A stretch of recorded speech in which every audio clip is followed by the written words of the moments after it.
आज बघूयात चविष्ट आणि पारंपरिक भरलेल्या मसाल्या वांग्यांची भाजी. तर आता इथे मी फ्रेश वांगे घेतलेत. आता हे वांगे काटेरी आहेत, तर ही टेस्टला खूप छान लागतात. तर आता वांग्याचे थोडे थोडे काटे काढायचे, देठ पण थोडे थोडे चिरून घ्यायचे आणि मधून 4 भाग करायचं आणि ते डायरेक्ट पाण्यामध्ये टाकायचे, म्हणजे काळे पडत नाहीत. तर सगळे वांगे चिरून घेऊयात आपण. वांगे चिरून झालेत, पाण्यामध्येच ठेवायचे थोडा वेळ. आता मग सारण तयार करून घेऊयात. आता 5-6 चमचे मी शेंगदाण्याचं कूट टाकते. कूट थोडंसं जास्त लागते. आता त्याच्यामध्ये मी थोडंसं सुकं खोबरं, लसूण आणि कोथिंबीरची पेस्ट टाकते. चवीपुरतं मीठ टाकूयात. आता त्याच्यामध्ये थोडीशी हळद टाकली. काळा मसाला टाकूयात, 3 चमचे काळा मसाला. थोडीशी धना पावडर टाकूयात. थोडासा किचन किंग मसाला टाकूयात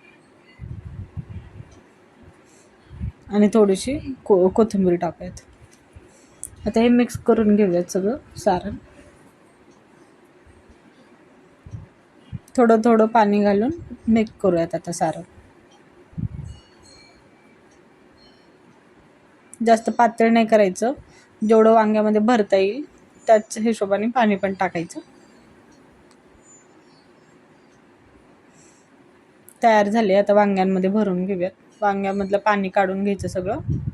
आता वांग्यामध्ये छान असं भरून घ्यायचं.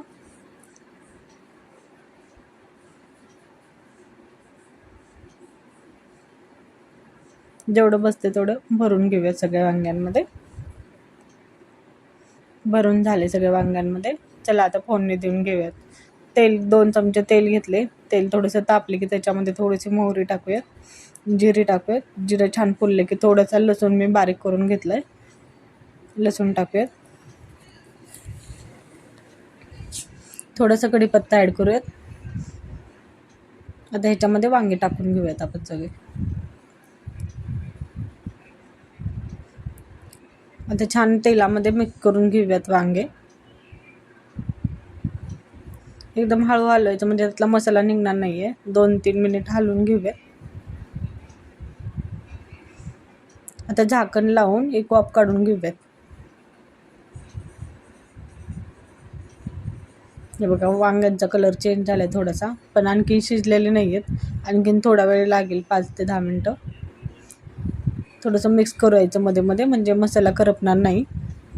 आता झाकण लावते आणखीन एक 5 मिनटं. हे बघा, वांगे मस्त शिजलेत.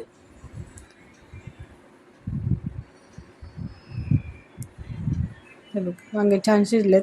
आपण चपातीसोबत, भाकरीसोबत खाऊ शकतो. व्हिडिओ आवडल्यास लाईक, शेअर आणि कमेंट करा.